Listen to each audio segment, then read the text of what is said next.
Nagulat din ako sa Sara Aimee ni Senator Robin at nung umakyat sa stage si Senator Aimee at tinanong siya ni Robin, uy, ano ba yan? Tapos sabi ni Senator Robin, basta umuo ka na lang. So, hindi ko alam kung anong nasa isip ni Senator Robin. Ano pong, Pag tinitingnan niyo po ako, tatandaan niyo lagi, si Robin Padilla hindi politiko. Si Robin Padilla, sa 2028, campaign manager ako ni Inday Sara Duterte at ni Amy Marcos. Ang gulo-gulo niya! Naku talaga naman! Wala pang bungad lang yan kasi pareho kami ni Vice President Inday Sara na walang talent. Hindi kami marunong kumanta. Nakakahiya po. Talaga naman. Diyos! Maraming salamat. Magandang hapon po sa inyong lahat.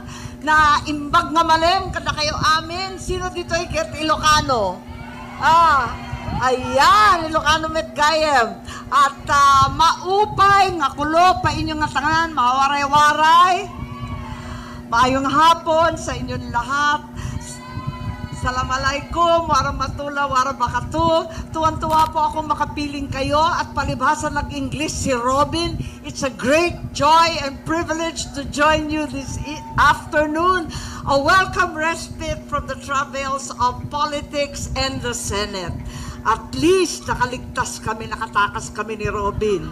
Talaga naman, hindi ako sanay dyan sa Senadong ganyan, paupo-upo. Higit sa lahat, walang humpay na bardagulan. Talaga naman. Bago ang lahat, kanais kong batiin, Rosella Bedwa Orbeta. Palakpakan natin, Pangulo Maisog, Kuala Lumpur. Nako, talaga naman ang titindi. Ang ating pinakamamahal, ang ating Attorney J.V. Hinlo. Huwag kang mainip, kampanya pa more, malapit na. Dr. Richard Mata, huwag mo akong salbugan, ako ang Marites ng Senado ngayon. Attorney Jimmy Bondoc, ba't ang dami-dami mong alam? Ang galing niya kumanta, no? Tapos abogado pa.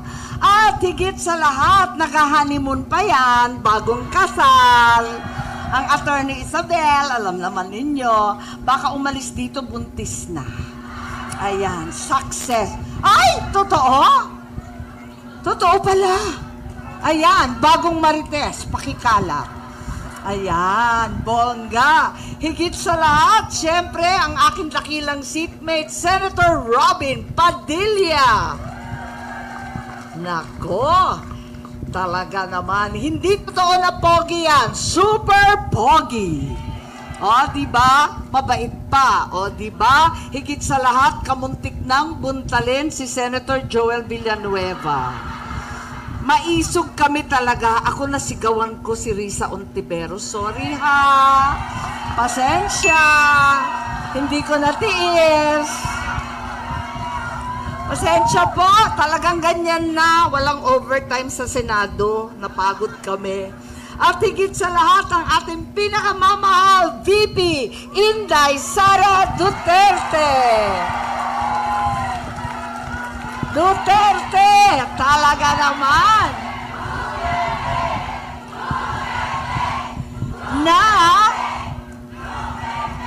Talaga naman dahil kay Inday. Ibang-iba ang itsura natin ngayong hapon na ito kesa dating pagtambay sa Rotaraya Mall. Pag nakikita ko kayo dun pakalat-kalat lang tayo sa daan.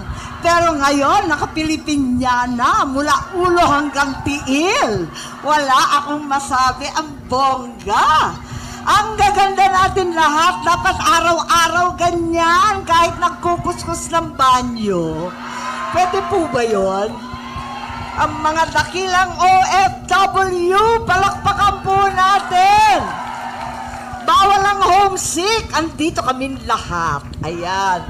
Talaga naman, tuwan-tuwa akong makapiling kayong lahat. Alam po ninyo, isang gabi, hilo na kami, tumayo kami bilang hukom at nagsuot ng damit bilang hukom. Nakita siguro ng iba sa inyo. Ayan, pero kami, mga pasaway ni Robin, hindi kami nagsuot. Ayaw namin nun, pangit. It's not my color, Chos. Ayan. Alam po ninyo ang totoo, tumayo kami, pagkat kaakibat ng kalayaan ang responsibilidad na maging patas at marangal. Napakadaling maghusga ng kasamahan. Napakadali magtututuro sa kapwa. Napakadali pala na nakawin ang kalayaan ng isang matanda at may sakit. Napakadaling magsuot ng kapangyarihan at gamitin ito sa pansariling kapakinabangan. Pero dahil tayo ay malaya, may ilan dyan nagpapakasasa sa yaman at kapangyarihan. Meron din naman kumikilala sa tama. Samahan ninyo ako na tayong lahat sa likod ni VP Inday Sara Duterte ay maninindigan para sa bayan, para sa konstitusyon, para sa ating bansa. Dahil tayo ay malayang mamamayang Pilipino, ang mga tunay na hukom ng bayan. Kalayaan mula sa lulong sa kapangyarihan, alalahanin lagi itim pa rin ang kalayaan ng Pilipinas, ipaglaban ng tama, itama ang mali. Ang problema, yung nakaupo, walang apelyido kasi tambaloslos. Romualdez po yun at Araneta, sila yung lulong at lalay. Tama po yung sinasabi ninyo, dapat imbes na linusta yung kabanbayan, ako na magsasabi, masama man ang loob ko, masama man ang loob ninyo, kahit kapatid ko ang nakaluklok sa poder, ang totoo, sayang ang pinaggastosan ng ating bansa, inubos bilyon-bilyon sa ayuda at pamimili ng boto. Sabihin na natin ang totoo. Ang halalan ay talagang, tama, inaaway na naman po ako ni VP. At parating sinasabi, paltan mo na kasi yung apelyido mo. Sabi ko, ang problema, yung nakaupo, walang apelyido kasi tambaloslos. Romualdez po yun at Araneta, sila yung lulong at lalay. Pag tinitingnan niyo po ako, tatandaan niyo lagi, si Robin Padilla hindi politiko. Si Robin Padilla, sa 2028, campaign manager ako ni Inday Sara Duterte at ni Jaime ni Marcos.